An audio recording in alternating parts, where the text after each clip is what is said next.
شروع اللہ کا نام لے کر جو بڑا مہربان نہایت رحم والا ہے۔ اے پیغمبر، اللہ سے ڈرتے رہنا اور کافروں اور منافقوں کا کہا نہ ماننا۔ بے شک اللہ جاننے والا ہے، حکمت والا ہے۔ اور جو کتاب تم کو تمہارے پروردگار کی طرف سے وحی کی جاتی ہے اسی کی پیروی کیے جانا۔ بے شک اللہ تمہارے سب اعمال سے خبردار ہے۔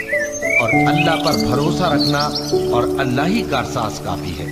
اللہ نے کسی آدمی کے پہلو میں دو دل نہیں مہربان اور نہ تمہاری بیویوں کو جن کو تم ماں کہہ بیٹھتے ہو تمہاری ماں بنایا، اور نہ تمہارے پالکوں کو تمہارے بیٹے بنایا۔ یہ سب تمہارے منہ کی باتیں ہیں۔ دیکھو یہ اللہ تو جان سچی لیں بات گے، فرماتا ہے، پھر دیکھو یہ وہی قریب سیدھا جان راستہ لیں دکھاتا گے۔ ہے۔ کیا ہم نے مومنوں، زمین کو بچھونا نہیں منہ بنایا بولے بیٹوں اور کو ان کے پہاڑوں کو باپوں اس کے کی نام سے میخیں نہیں پکارا ٹھہرایا کرو کہ اللہ اور کے ہم نے تم نزدیک کو یہی جوڑا بات جوڑا درست ہے۔ پیدا کیا اگر تم کو اور ان کے نیم کو باپوں کے تمہارے نام لیے معلوم نہ موجب ہو آرام بنایا تو دین میں اور وہ تمہارے رات کو بھائی اور پردہ دوست مقرر ہیں۔ کیا اور اور دن جو کو بات معاش غلطی کا سے ہو وقت گئی قرار ہو دیا۔ اس کا تم پر تمہارے خود گناہ اوپر نہیں۔ 7 لیکن مضبوط آسمان جو بنائے قصد دلی سے اور کرو آفتاب اس کا پر روشن معاوضہ طرح ہے۔ بنایا اور اللہ چڑھتے بخشنے بادلوں والا سے ہے، موسلا دھار مہربان نے ہے۔ برسایا پیغمبر تاکہ ہم مومنوں اس سے پر ان اناج کی اور جانوں سے بھی نباتات زیادہ پیدا حق کریں رکھتے ہیں، گھنے اور گھنے پیغمبر کی باغ۔ بیویاں فیصلے لوگوں کا کی دن مائیں مقرر ہیں۔ ہے جس اور دن رشتہ سود دار پھونکا جائے آپس گا میں تو کتاب تم اللہ لوگ کی فوج روح سے در فوج مسلمانوں اور ہوگے مہاجروں کے اور مقابلے آسمان میں کھولا جائے گا تو اس ایک میں دوسرے دروازے کے ہو جائیں زیادہ گے ہوتا ہے۔ اور پہاڑ مگر یہ چلائے کہ تم جائیں اپنے گے تو وہ دوستوں کے ریت ساتھ ہو کر رہ جائیں۔ احسان بے کرنا شک چاہو۔ دوزخ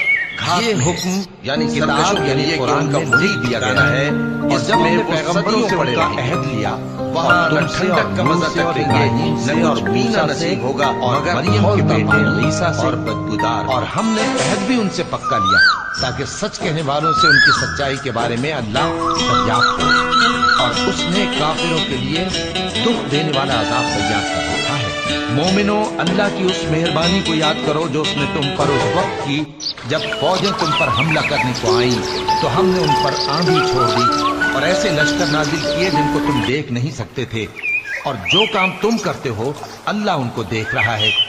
جب وہ لوگ تمہارے اوپر اور نیچے کی طرف سے تم پر چڑھ آئے اور جب تمہاری آنکھیں پھر گئیں اور دل مارے دہشت کے گلوں تک پہنچ گئے اور تم اللہ کی نسبت طرح طرح کے گمان کرنے لگے، اس موقع پر مومن آزمائے گئے اور سختی سے ہلا ہلا دیے گئے۔ اور جب منافق اور وہ لوگ جن کے دلوں میں بیماری تھی کہنے لگے کہ اللہ اور اس کے رسول نے تو ہم سے محض دھوکے کا وعدہ کیا تھا، اور جب ان میں سے ایک جماعت کہتی تھی کہ اے اہل یثرب، یہاں تمہارے ٹھہرنے کا مقام نہیں تو لوٹ چلو، اور ایک گروہ ان میں سے پیغمبر سے اجازت مانگنے اور کہنے لگا کہ ہمارے گھر کھلے پڑے ہیں، حالانکہ وہ کھلے نہیں تھے، وہ تو صرف بھاگنا چاہتے تھے۔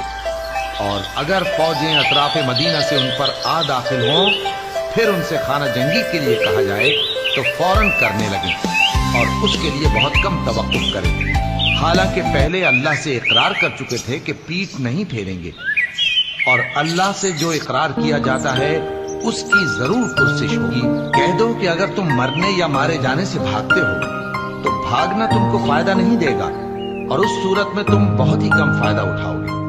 کہہ دو کہ اگر اللہ تمہارے ساتھ برائی کا ارادہ کرے تو کون تم کو اس سے بچا سکتا ہے، یا اگر تم پر مہربانی کرنا چاہے تو کون اس کو ہٹا سکتا ہے؟ اور یہ لوگ اللہ کے سوا کسی کو نہ اپنا دوست پائیں گے اور نہ مددگار۔ اللہ تم میں سے ان لوگوں کو بھی جانتا ہے جو لوگوں کو منع کرتے ہیں اور اپنے بھائیوں سے کہتے ہیں کہ ہمارے پاس چلے آؤ،